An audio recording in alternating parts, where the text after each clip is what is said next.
Hello, everyone. Hello, everyone. In this video, we are going to discuss the concept of light of mercy and light of wisdom, and how these two types of light function in our life. This is a more advanced Kabbalistic concept. It comes from the writings of the 10 luminous emanations. Many of you are familiar with that. Even if you're not, I feel confident you will learn from this teaching. So I'm going to teach directly from the text itself of the 10 luminous emanations, which the source is what is called the Tree of Life, that was written by Rabbi Chaim Vital about 450 years ago, according to what he learned directly from Rabbi Isaac Luria. So they are, in essence, the teachings of the Ari, but through Rabbi Chaim Vital, because the Ari never himself wrote anything down.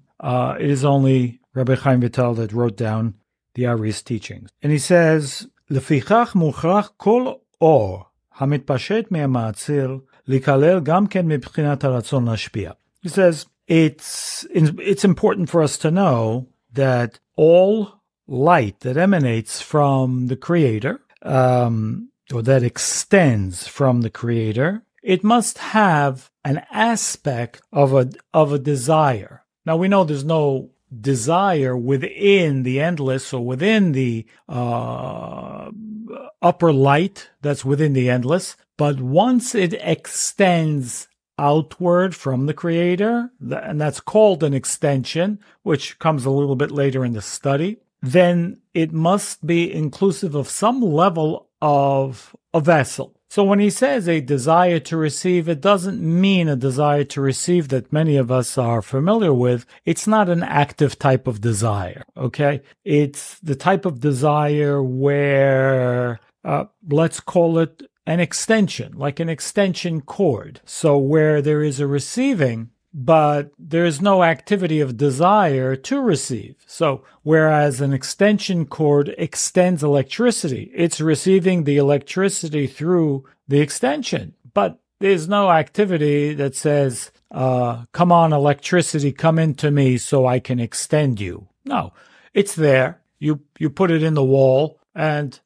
the current flows through the cord. So again, like a cup. It doesn't ask the coffee to come into it, but it's there, and it knows its purpose is to hold coffee. So it's the same with this, idea that when any light emanates outside of the Creator, by definition, if it's an emanation, it must have some aspect of a vessel, even though it's not the classic understanding of a vessel, which means a desire to receive it. There's no activity, no active desire that says, give me or I want. No, but it's merely a receptacle which is only for the purpose to extend it. I don't want to belabor the point, but another example might be, a person who's in a coma in the hospital and he's receiving an IV. Now, can you say he wants the IV? He doesn't have a desire, nothing active, because he's unconscious. He may not even know that he has an IV in his arm. But is he receiving? He is. We have to say that he is receiving the IV. He's being nourished by it. But he has no conscious desire for the IV. He didn't ask for it. He doesn't have didn't say, give me. But he is receiving and being fed nonetheless. So that's the meaning of when there is an extension of a vessel, which we have a name for, and the name is called light of wisdom, or the Chokhmah. And this is what the Ari is going to tell us. He's saying it must include this type of desire. Kadei shetiyeh krovat tzura ben hamatzil lene'etzal. So it must have some similarity to the eventual vessel, and it must also have a distinct similarity to the light itself, which has no desire. So it's sort of, and that's what this extension is, it sort of has a desire, sort of unconscious, and it extends the light so that it can feed a vessel that would come after. And it has affinity with both sides. לחולל גם כן מבחינת הרצון להשפיע, כדי שתהיה קרובת צורה בין המאציל לנאצל, and in that way it can relate to the light itself and to the eventual vessel itself. ובשעה שמתגלה בנאצל הרצון להשפיע, זה הנה נמשך לו אור גדול מהמאציל המיוחס להתעוררות הרצון הזה, והאור הזה מכונה בכל מקום אור החסדים. Now, the light that has a desire to extend outward in order to relate, in order to be like the light itself, has a name. It's called light of mercy. Light of mercy. So let's just clarify. The light that extends directly from the Creator is called light of wisdom. The light that extends outward from the light of wisdom, which is very similar and very hard to tell the difference between the light of wisdom and the upper light in the endless, other than the fact that it's being extended, so therefore we can call it a light. But the second light, if you will, is the second light, which is extending from the light of wisdom. And this light of wisdom wants to be similar. It wants to be similar to the light itself. So it's basically saying, I want to be like you, or I want to be where you are. I want to be where you are, where the fulfillment is at, where the source of fulfillment is at. That's called light of mercy. Now, how does that really relate in our life? אמנם, התפשטות האחד מן המאציל אשר ברצון לקבל כולל בה, כמובאה לאל, היא נקראת בכל מקום אור דחוכמה, or אור העצמות. Now, this light, which is comes out or extends directly out of the Creator, and which is the vitality of Netzal, this is called light of wisdom. All right, so what is that? Let's just make this very simple, shall we? He's telling us there's two types of light. There's two types of light that are emanated from the Creator. Well, first off, there's this light of wisdom. And this light of wisdom is the vitality, he calls it, or the force, or the life in any desire. Because I'm bringing it down to regular life now. So whenever we want something, what drives our desire is this first light, the light of wisdom. So if you want to be wealthy, or you want freedom, or you want security, or you want pleasure of any kind, this is the light of wisdom. It's called the light of wisdom. It's the light that extends directly from the Creator. So when we say we have desires, or we have a desire for something, what do we have desire for? Always one thing, the light of wisdom, which is a light that extends directly from the Creator. And again, it's whatever the fulfillment might be, this fulfillment, which is the non-physical part, all right?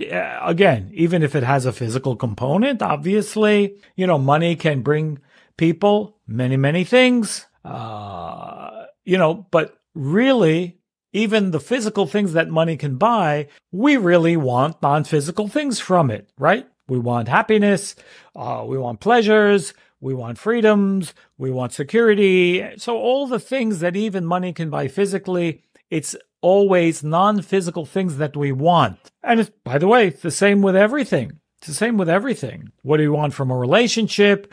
We may want companionship. We may want trust. We may want friendship. We may want partnership. Well, again, can you hold any of those things in your hand? No, you can't. They are energy forces of the fulfillment, which is emanating from the Creator, which is called in Kabbalah light of wisdom. That's what light of wisdom is. Light of wisdom is always what we want. Light of wisdom is always what drives us.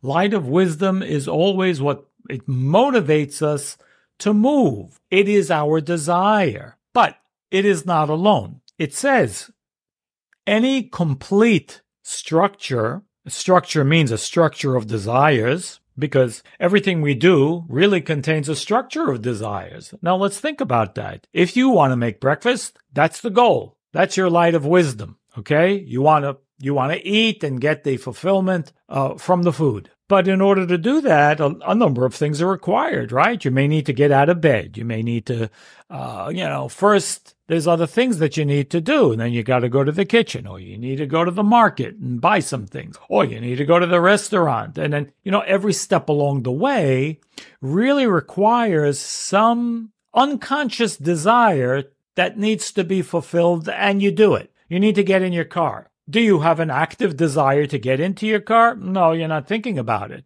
But can you say you don't want to get into your car? Well, that's not true. So then you do want to get into your car, right? Because it's part of the process to get to the cafe, where your coffee shop, where you're going to eat. So all of the things along the way also contain unconscious desires which need to be fulfilled, and they are being fulfilled. You don't really think about them, but they are part of the process between your desire to get your breakfast and sitting down and eating. All of that process and whatever is required to achieve it, that is called Or the Chasadim, or the light of mercy. So what is the light of mercy? Light of mercy is the part of the structure that contains all of those desires that are on the way to be like the light. What do I mean, be like the light? In other words, the light for me right now is breakfast. I want that. I want to be like that. I want to connect to that. And therefore, all the efforts and the energy that I create along the way to fulfill all of those desires and all the efforts that are required along the way, the energy that I create, the creative energy, which comes from me, incidentally, that's called Or the Chasadim, the light of mercy. Now, Rav Ashlag, who explains all this to us, says it's very important to understand the difference between these two lights. And he also says that the light of mercy is much lower than the light of wisdom. Can you understand why? Can you guess? Well, the light of wisdom is the force itself. It comes directly from the Creator. The light of mercy is energy that we create through our effort, through our work, through the process of whatever it is that we go through in order to clothe, and that's the term the Kabbalists use. In order to accomplish my goal, the Kabbalists explain that the light of wisdom can never be by itself in a complete structure of permanency. Permanency means that I will keep what I receive, because when there's no complete structure, we don't keep it. We don't keep our fulfillment. Temporary, and it somehow goes away. A complete structure of desires must contain the light of wisdom and the light of mercy. Means you must have the drive, motivation, and the goal. You must have a goal. Otherwise, you'll be kind of spinning your wheels. Now, there is such a thing as that. That's called a vessel in katnut, smallness, where you don't really have a goal. You don't necessarily know what you want,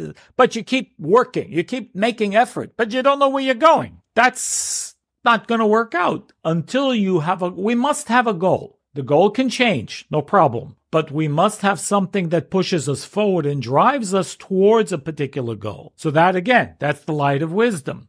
Now, the light of mercy is necessary in order to, again, as the Kabbalists say, clothe the light of wisdom. So really what they're saying is the effort and the creative energy that we put into something is what enables us to truly receive the thing in the end of that process, in the end of that desire. In order to truly receive it, have it, keep it in a permanent way, and that it should get better along the way, that's called a complete structure. And then he says we need both lights, the light of wisdom, or the chokhmah, and the light of mercy, or the chasadim. And when we have both, we have a complete structure. Be blessed.